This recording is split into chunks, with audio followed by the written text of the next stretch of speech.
Le 25 janvier prochain aura lieu sur nos ondes le 29e Télé-Radioton pour venir soutenir l'organisme La Ressource de Rimouski.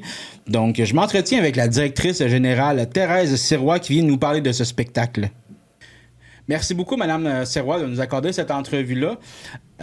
J'aimerais commencer par vous demander, dans le fond, c'est quoi l'organisme La Ressource? Puis nous rappeler un peu c'est quoi, parce que moi, je suis nouvellement dans le domaine, puis j'aimerais ça qu'on en parle un petit peu avant. Hein. Oui, certainement. Puis même quand ça fait longtemps, puis les gens nous connaissent, il y a certaines personnes qui nous connaissent, d'autres qui ne nous connaissent pas. C'est toujours bien de répéter ce qu'on fait, qui on est et tout ça.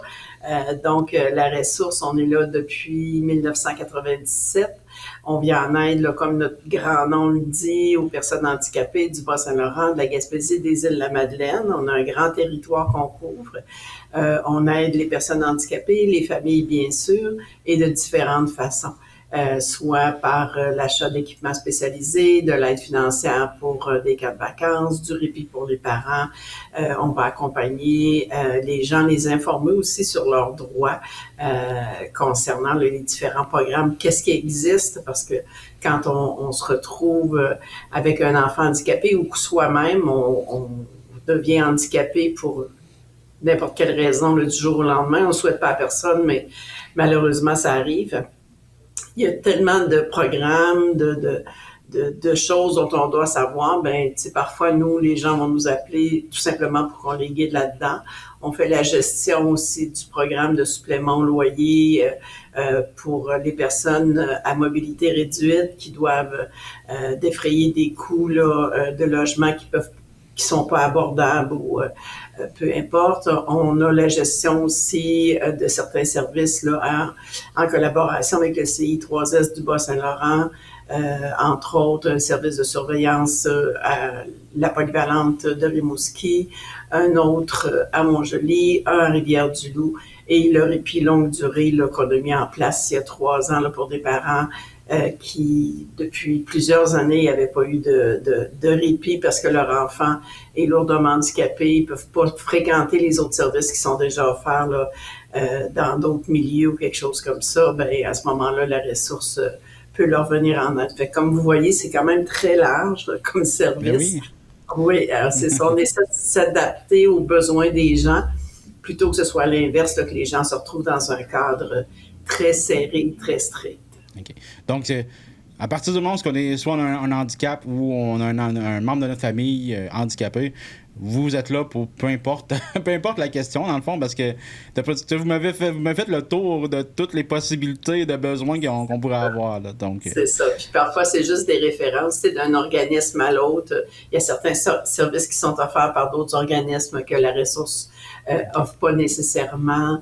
Tout ça, fait que, tu sais, des fois, c'est juste de dire, ben, tu sais, vous appelez, exemple, les Amiram de la Vallée qui font quand même beaucoup d'activités avec les personnes handicapées, tout ça. Fait que, tu sais, des fois, c'est juste une histoire de référence ou d'information là, pour les gens. Okay. Fait que y a-t-il un territoire que vous couvrez en particulier ou Ben, en fait, le territoire commence à la Pocatière, puis couvre tout le Bas-Saint-Laurent, la Gaspésie, jusqu'aux îles de la Madeleine. Fait que c'est quand même assez large comme territoire. Ben oui, vraiment. Oui. Donc là, comment l'appui de la communauté, ça fait aussi une différence dans le quotidien là, de l'organisme? Ben pour nous, ça fait toute la différence. Il faut se rappeler que ça a été très long avant que La Ressource ait un financement récurrent, adapté un peu plus à nos besoins. Hein. C'est qu'on est comme tous les autres organismes. Il y a des programmes qui existent pour aider les organismes à défrayer le coût des loyers, les infrastructures et tout ça, les salaires, ce qu'on a besoin de faire virer l'organisme. Mais on a surtout besoin de dons de la population pour continuer à donner les services dont je vous ai parlé tout à l'heure. Et nous, depuis 29 ans que la population est là avec nous, et même bien avant le soutien gouvernemental, on avait déjà ce soutien-là là, qui pouvait nous permettre d'accomplir notre mission auprès des personnes handicapées. Puis là, c'est quoi l'objectif financier pour le Télé-Radioton? J'allais dire 2025, mais c'est 2026, parce qu'on est en janvier. Puis à quoi ça peut servir aussi les sommes qui sont avancées? Ben, en fait, l'objectif est de 300 000 sur l'ensemble du territoire de la ressource. C'est vraiment le minimum qu'on a besoin pour réussir à donner les services aux gens. On réussit à aller chercher d'autres argents en cours d'année dans des fondations plus particulières, mais pour de base, on a absolument besoin du 300 000 Pour les services qu'on offre avec ça, ben il y a vraiment au niveau de l'achat d'équipements spécialisés, du soutien financier là, pour le répit, les loisirs. À partir du moment, en fait, où les programmes gouvernementaux ne couvrent pas les frais en totalité ou pas du tout parfois, là, pour certaines personnes, malheureusement, ben à ce moment-là, les gens nous sont référés par un spécialiste de la santé. Fait que jamais ici, les gens vont venir dire, bon, ben moi, pour une raison X, Y, Z, j'aurais besoin d'une marchette, j'ai besoin d'un fauteuil roulant. Ben, on va tout simplement lui dire oui, et ça se peut qu'on vous aide, mais sous référence d'un spécialiste de la santé qui est soit ergothérapeute, physiothérapeute et tout ça. Là. Quand ils arrivent ici, c'est vraiment le dernier recours. Ils ont épuisé tout ce qu'il y avait au niveau du gouvernement, au niveau des différents services qui sont offerts. Puis ils nous arrivent ici, c'est qu'on est le dernier maillon de la chaîne, là, si vous voulez, pour les aider à acquérir leur équipement ou être capable d'avoir une vie sociale et participative. Là. De toute façon, j'imagine que si la personne en a un besoin, vous pouvez aussi les rediriger avant vers la première, deuxième solution. Puis en dernier recours, vous êtes là. Ouais, exactement, c'est ça, super. Tout à fait. Puis là, on va aller plus du côté de l'événement, du Téléradioton. Oui. Est-ce qu'il y a des moments forts à surveiller pour cette 29e édition?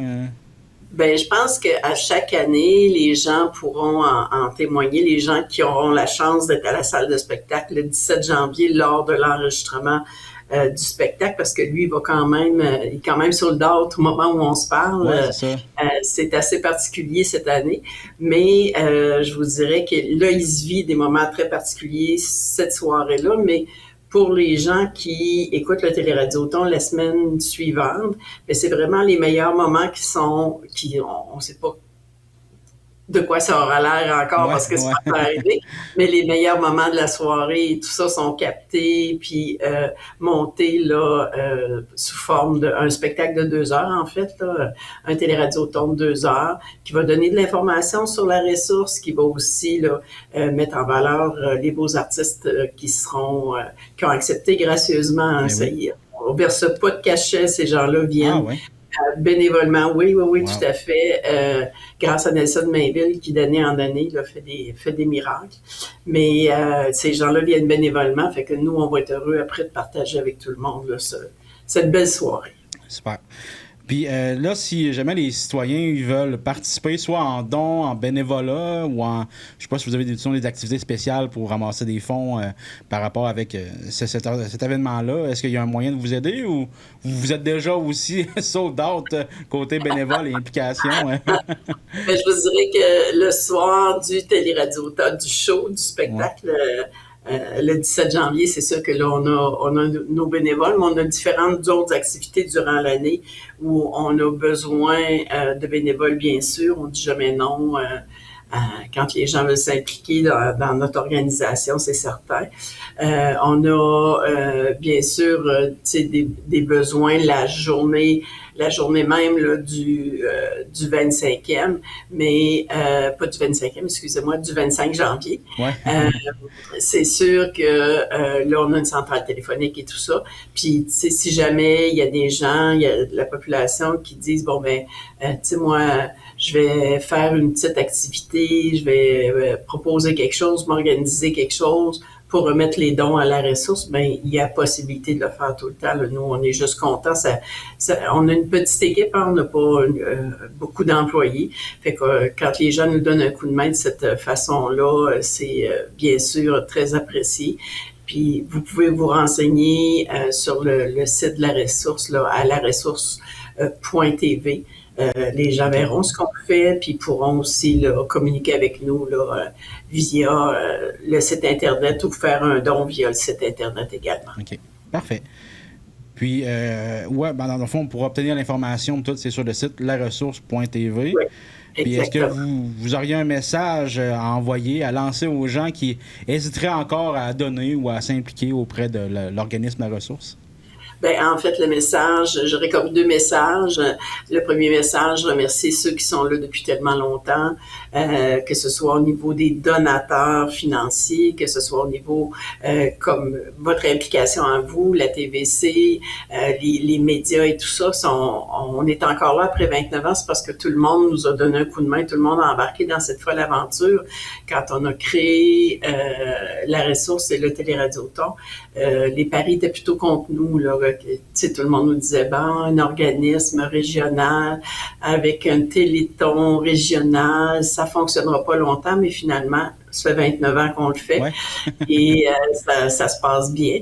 Pour ceux qui vont donner ou qui n'ont pas encore donné tout ça pour la prochaine édition, je vous invite à le faire. Hein. On connaît tous... on a dans notre entourage des gens qui, malheureusement, vivent avec une différence et qui ont besoin de notre soutien. Puis on ne sait jamais à quel moment, nous, on va en avoir besoin également. On n'est pas à l'abri personne de rien. Fait qu'à ces gens-là, je vous inviterai à être généreux, là, bien sûr, puis à écouter le 25 janvier, là, le Téléradioton. Vous allez mieux comprendre qui on est, ce qu'on fait et tout ça, puis par différents témoignages de gens qui seront présents, qui pourront là, partager aussi là, certains moments avec vous, mais déjà en partant, l'écouter pour écouter le spectacle, c'est quelque chose hors du commun là, pour une région comme la nôtre avec autant d'artistes, c'est vraiment très particulier. Oui, hein? Merci beaucoup de nous avoir accordé cette entrevue-là. Moi, c'est vraiment de quoi qui me touche parce que je suis moi-même parent d'un enfant qui est autiste, là, non-verbal. Donc, c'est vraiment de quoi qui me touche. Fait que je vous souhaite d'avoir beaucoup de succès dans cette levée de fonds. Puis on surveille ça. Dans le fond, ça va être diffusé sur nos ondes le 25 janvier, si je ne me trompe pas. Fait que l'enregistrement est une semaine d'avant. Comme je pense, c'est le 17 janvier. Le 17 janvier, le soir du l'enregistrement. Après, c'est la diffusion le 25. Parfait. Merci beaucoup, Mme Sirois. Merci à vous. Un beau temps des fêtes. Merci à vous aussi.